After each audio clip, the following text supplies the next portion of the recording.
havia uma propaganda que me dava muito orgulho, eu era menino. Então, a Petrobras, a sua Petrobras, uma empresa brasileira do poço ao posto. O que é que quer dizer isso? O poço quer dizer a exploração, a lavra, a pesquisa, a tentativa-erro, a audácia tecnológica de subverter toda a literatura, como nós fizemos recentemente, graças à engenharia brasileira. As pessoas estão vivas aí, elas estão todas vendo o que está acontecendo.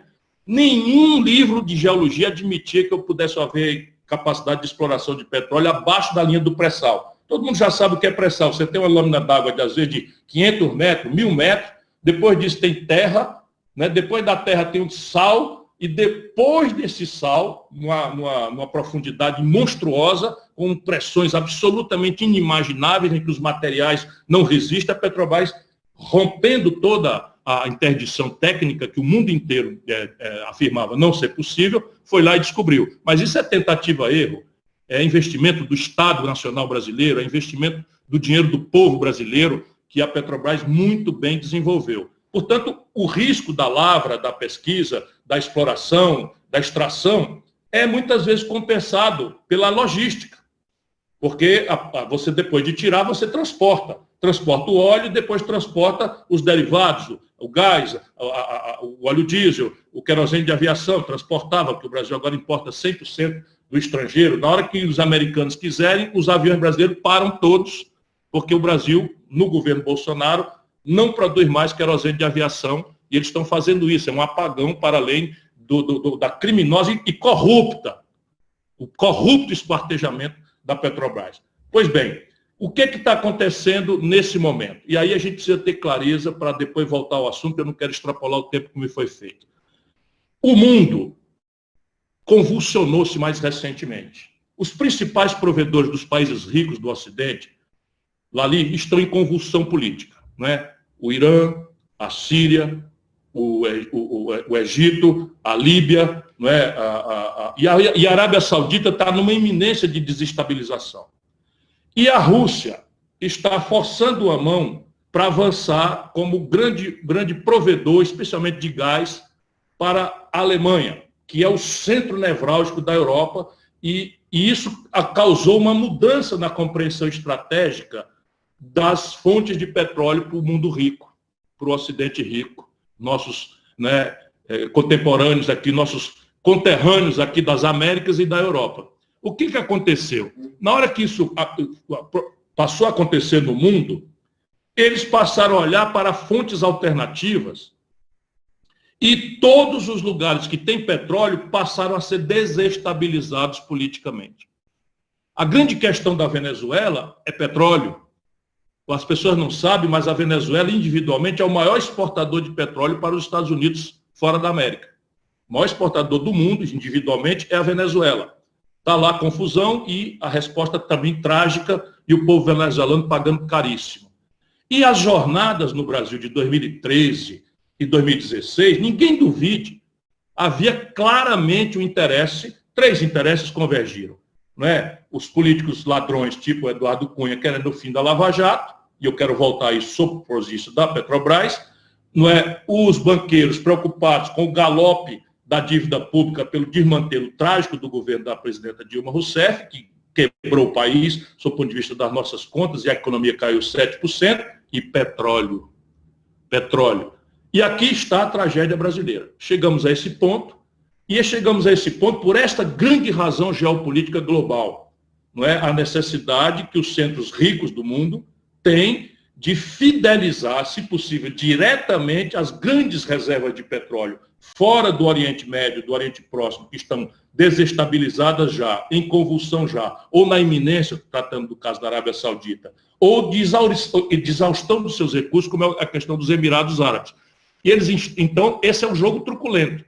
É evidente que é nesse jogo que a gente não pode desculpar a apropriação patrimonialista e corrupta da Petrobras nos governos ditos de esquerda do PT.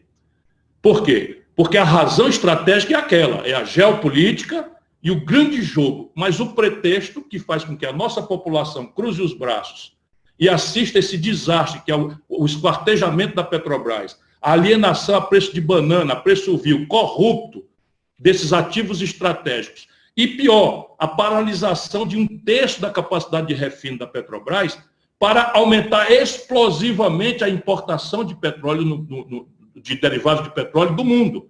Então veja que política extraordinariamente imbecil está acontecendo ante a omissão do nosso povo. A cidadã e o cidadão estão pagando R$100 por um gás de cozinha, e nós, ainda bem que a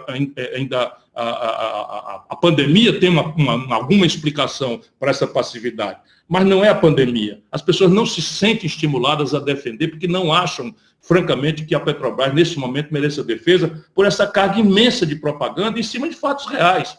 Caramba, o Palocci devolveu R$100 milhões, agora vai fazer de conta que não aconteceu. Isso é um insulto para a dignidade das pessoas. Todo mundo viu o Sérgio Machado devolvendo R$1 bilhão, roubando da Transpetro, e nisso a corporação também foi omissa, para a gente discutir a sério aqui, porque eu sei que o clima de terror dentro da Petrobras é muito grande, mas muita gente no passado resistiu.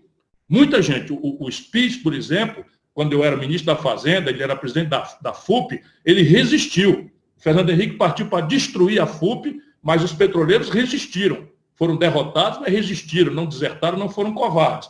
E isso é um rap que eu faço como amigo, como irmão, como parceiro, anunciando que se um dia eu chegar à presidência do Brasil, toda essa alienação, né, do esquartejamento da Petrobras serão nacionalizados novamente.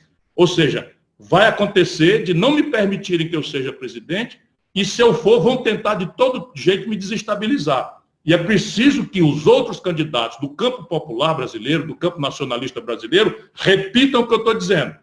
Em 2018 eu disse, se vender a Embraer, eu reestatizo, anulo o negócio. E agora eu estou dizendo, se eu for presidente, eu vou anular todas as corrupções que aconteceram e vou nacionalizar, verticalizando novamente a Petrobras. Eu volto, que já passei 2 minutos, nas próximas ponderações. Mas, nesse momento, é preciso só dizer, para além desses interesses todos, hoje é questão de vida ou morte para o Brasil. Para se reindustrializar, que a gente recupere a capacidade da Petrobras de intervir estrategicamente na sorte do Brasil. Para economizar nossa dependência do estrangeiro, o buraco na conta de petróleo e gás está chegando a 30 bilhões de dólares.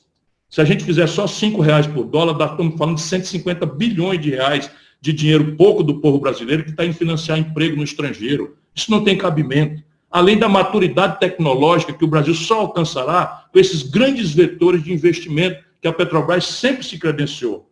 Então, a Copérgia no Rio não é importante só porque vem em direção à industrialização, é também porque afirma, junto com a COP, um centro de excelência da inteligência brasileira que pode se disseminar em outros lugares. Quando eu falo no complexo industrial do agronegócio, o Brasil está importando, Mário, fertilizante do mundo inteiro. Petróleo é a base do fertilizante, ou de uma linha de fertilizante. Quando eu falo numa indústria de saúde, o petróleo é essencial em várias outras coisas, inclusive em outras coisas, materiais, próteses, essas coisas, tudo tem o petróleo como base.